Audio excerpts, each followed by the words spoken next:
नमस्कार मंडळी. सर्वप्रथम 2026मध्ये येणाऱ्या मकर संक्रांतीच्या तुम्हाला आणि तुमच्या परिवारास खूप मनापासून शुभेच्छा. तिळगुळ घ्या आणि गोड गोड बोला. इंग्रजी नवीन वर्षाची सुरुवात झाली की पहिला सण येतो तो म्हणजे मकर संक्रांत.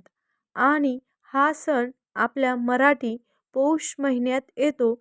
जेव्हा सूर्य मकर राशीत प्रवेश करतो त्या शुभयोगाला मकर संक्रांत असे म्हणतात.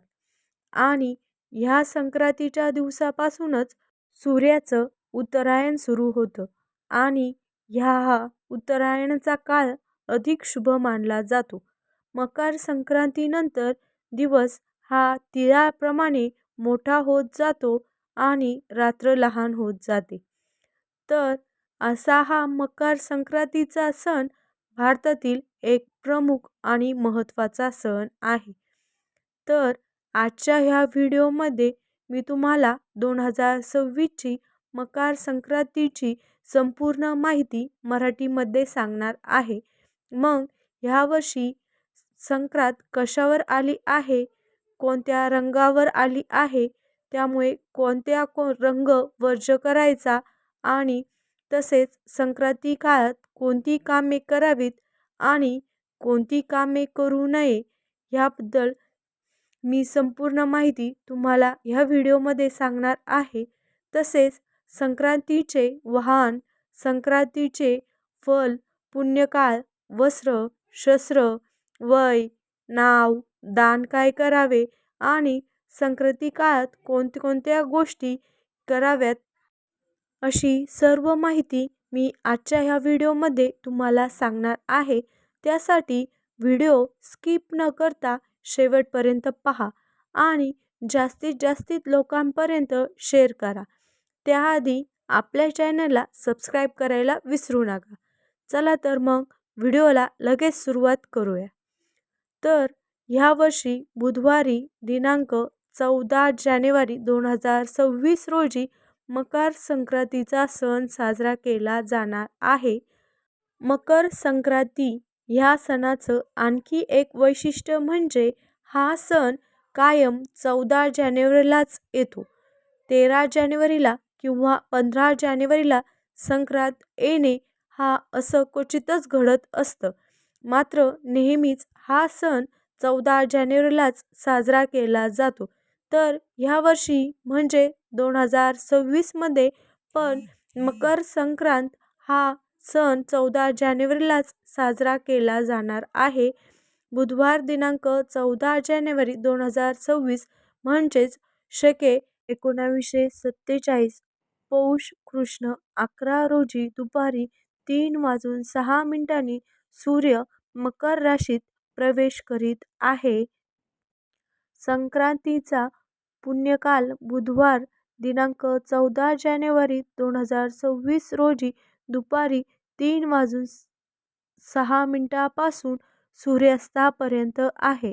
आता आपण पाहूया की ह्या वर्षी संक्रांत कशावर आली आहे आणि कोणत्या रंगावर आली आहे आणि संक्रांतीने कोणकोणत्या वस्तू परिधान केलेल्या आहेत. कारण ही संक्रांतीने ज्या ज्या गोष्टी परिधान केलेल्या असतात त्या आपल्याला वर्ज्य करायच्या असतात. सूर्याचे मकर संक्रमण बालव कर्णावर होत असल्याने वाहन वाघ व उपवाहन घोडा असून तिने पिवळ्या रंगाचे वस्त्र परिधान केलेले असून हातामध्ये तिने गदा घेतलेली आहे. तिने केशराचा टिळा लावलेला आहे आणि वयाने ती कुमारिका आहे. तिची स्थिती बसलेली आहे आणि वासासाठी जाईचे फूल घेतलेले आहे. पायस भक्षण करीत आहे आणि जातीने सर्प आहे. भूषणार्थ मोती धारण केलेले आहे. वार नाव व नक्षत्र नाव मंदाकी असून सामुदायिक मुहूर्त 30 आहेत. ती पूर्वेकडून पश्चिमेकडे जात आहे आणि वायव्य दिशेस बघत आहे. आता आपण पाहूया संक्रांतीचे फल. संक्रांतीने ज्या वस्तू परिधान केल्या आहे त्या वस्तू महाग होतील आणि संक्रांत जेथून आली आहे तेथील लोक सुखी होतील. संक्रांत काळात दानधर्माला खूप महत्त्व आहे, म्हणून पूर्व काळात दान द्यायच्या वस्तू नवीन भांडी, गाईला घास, अन्नदान, तिळपात्र, गूळ, सोने, भूमी, गाय, वस्त्र, घोडा इत्यादी यथाशक्ती दान करावे. तसेच संक्रांतीमध्ये वर्ज्य करायची कामे, दात घासणे, कठोर बोलणे, वृक्ष गवत कापणे, गाया म्हशींचे धारा काढणे इत्यादी कामे वर्ज्य करावी. संक्रांतीच्या दुसऱ्या दिवशी किंक्रांत साजरी केली जाते. तर करी दिन गुरुवारी 15 जानेवारी 2026 रोजी आहे. खरे तर संक्रांतीचा सण हा 3 दिवस चालतो. संक्रांतीच्या आदल्या दिवशी भोगी असते. वार मंगळवार दिनांक 13 जानेवारी 2026 रोजी भोगी आहे. 14 जानेवारीला बुधवारी मकर संक्रांत आणि 15 जानेवारीला किंक्रांत म्हणजे करीदिन आहे. अशा प्रकारे ह्या तिन्ही दिवसाचे वेगवेगळे महत्त्व आहे आणि हे तिन्ही दिवस आपल्याकडे उत्सवाने साजरे केले जातात. मात्र तिळगुळ घेण्याचा आणि महिलांचा हळदी कुंकाचा कार्यक्रम हा रथसप्तमीपर्यंत चालतो. अशा प्रकारे मकर संक्रांतीपासून रथसप्तमीपर्यंत मकर संक्रांत हा सण साजरा केला जातो. मकर संक्रांत ते रथसप्तमीपर्यंत हा काळ पर्वकाळ म्हणून ओळखला जातो.